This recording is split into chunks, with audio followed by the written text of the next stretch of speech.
안녕하세요. 반갑습니다.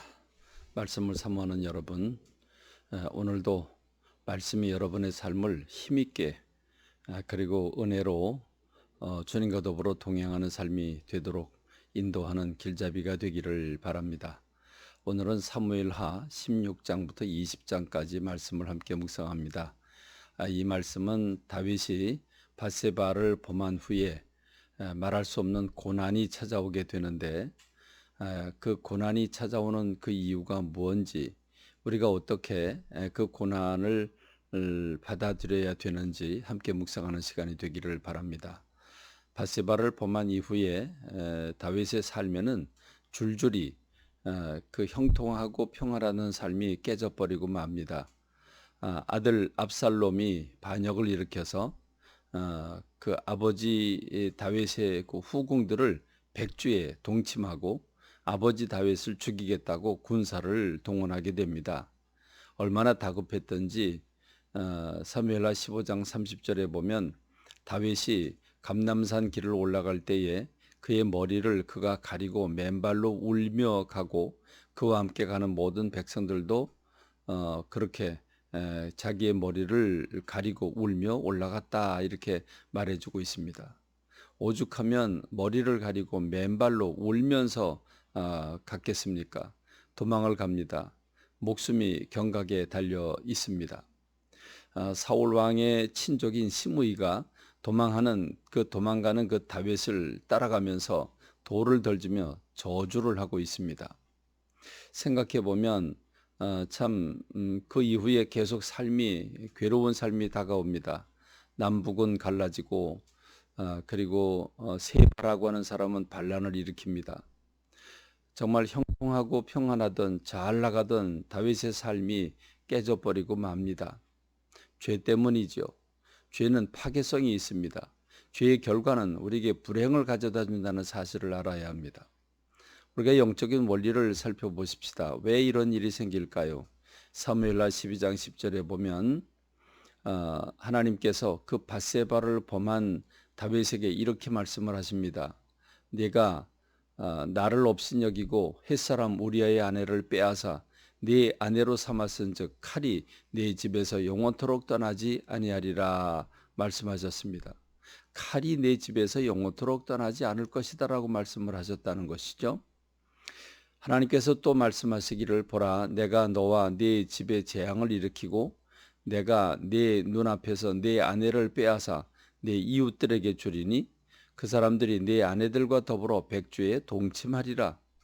너는 은밀히 행하였으나 나는 온 이스라엘 앞에서 백주의 일을 행하리라 그러십니다.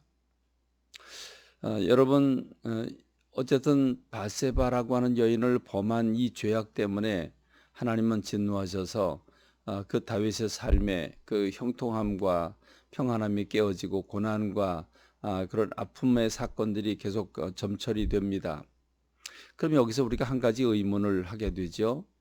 사무엘하 12장 13절에 보면 다윗이 그 나단 선지가 와서 다윗의 그 죄를 지적해 줄 때 다윗은 그 죄를 시인합니다. 그리고 곧장 그 앞에서 회개를 합니다. 그리고 하나님도 용서를 하십니다. 분명히 다윗은 내가 여호와께 죄를 범하였노라 나단 선지자 앞에서 고백을 했고, 그리고 나단 선지는 하나님께서도 당신의 죄를 사하셨으니 당신이 죽지 아니하려니와 이 일로 말미암아 여호와의 원수가 크게 비방할 거리를 얻게 하였으니 당신이 남은 그 낳은 아이가 반드시 죽을 것이라라고 말하고 있습니다. 여기서 우리가 한 가지 원리를 발견하는 것은 다윗이 죄를 시인하고 회개를 했지만 하나님이 또 그 회개를 받으시고 그를 죽이지 않으셨지만, 그러나 상응하는 벌이 뒤따르고 있다고 하는 사실을 우리가 깨달아야 합니다. 죄는 이처럼 그 죄의 열매가 있다는 사실을 우리가 깨달아야 합니다. 죄는 사함받았지만 그 사건 이후로 계속해서 괴로운 일이 그 다윗을 괴롭히고 있다고 하는 사실을 기억해야 합니다. 그러나 여러분, 우리가 한 가지 위로를 받을 수 있는 것은 그 징계 속에서도 하나님께서 은혜를 베푸셔서 아주 멸하지 아니하시고 그 다윗을 다시 회복시켜 주신다는 것입니다. 은혜를 베풀어 주셨고 위기를 면하게 하셨습니다. 아히도벨이라고 하는 사람의 지략을 만일 압살롬 다윗의 아들이 선택을 했다면 다윗은 여지없이 죽임을 당하게 되었을 것입니다.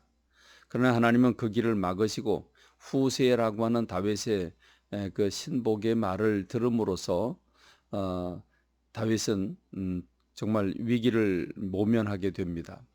그런데 이것이 다 하나님의 보호와 은혜 속에서 왔다고 하는 사실을 깨달아야 합니다. 그러므로 다윗은 시므이라고 하는 사람이 그 도망가는 그 와중에 이 다윗을 향해서 말할 수 없는 저주를 퍼붓지만, 그래서 그의 신하들이 그를 죽이겠다고 하지만 아니라고, 이것은 하나님께서 나에게 저주하시는 것이라고 그러면서 겸손하게 받아들입니다. 하나님 앞에서 자숙합니다.